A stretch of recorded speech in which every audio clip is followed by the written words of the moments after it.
तो चलिए दोस्तों, ज्यादा देरी न करते हुए वीडियो को स्टार्ट करते हैं।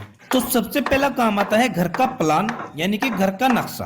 तो साथियों, घर का प्लान आपको पहले ही बनवा लेना है किसी आर्किटेक्ट या फिर किसी इंजीनियर से।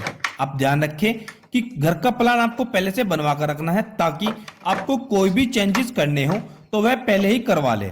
मतलब आपको अपने हिसाब से रिवीजन वगैरह पहले से ही करवा के रखना है। जब आपका सेटिस्फेक्शन हो जाए तभी आप अपने घर की कंस्ट्रक्शन स्टार्ट करें।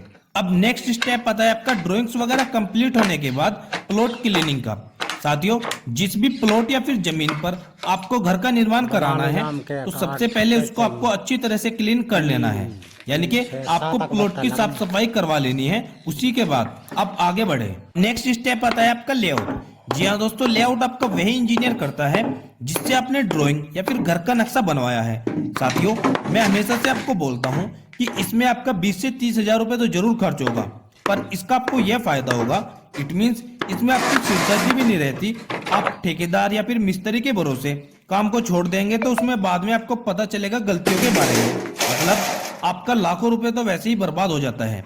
इसलिए आप घर बनाते हुए किसी सिविल इंजीनियर से कंसल्ट जरूर करें और सिविल इंजीनियर की विजिट समय समय पर कराते रहे। अब नेक्स्ट स्टेप आता है लेआउट के बाद एक्सकवेशन, यानी कि फुटिंग या फाउंडेशन के लिए खुदाई। साथियों, आप एक्सकवेशन मैनुअली भी करा सकते हो या फिर जेसीबी मशीन से भी करा सकते हैं। मैनुअली कराने का यह फायदा होता है कि आपको जितना एक्चुअल साइज चाहिए होता है आप उतना ही एक्सकवेशन आसानी से करा सकते हैं। और जेसीबी वगैरह से समय तो कम लगता ही है, साथ ही खर्च भी कम आता है। और अगर आपको प्रॉपर एक्चुअल साइज एक्सकवेशन कराना है तो आपको मैनुअली कराना चाहिए, यानी कि उसमें आपको जितना साइज चाहिएगा उतना ही आपको प्रॉपर एक्सकवेशन करा के उतना साइज मिल जाता है। अब नेक्स्ट स्टेप आता है पीसीसी। साथियों, आप ध्यान रखिए कि पीसीसी आप M10 ग्रेड डालें, यानी कि जिसमें आपका 1:3:6 रेशो रहेगा, जिसमें 1 पार्ट सीमेंट, 3 पार्ट सैंड और 6 पार्ट एग्रीगेट यानी कि गिट्टी के रहेंगे।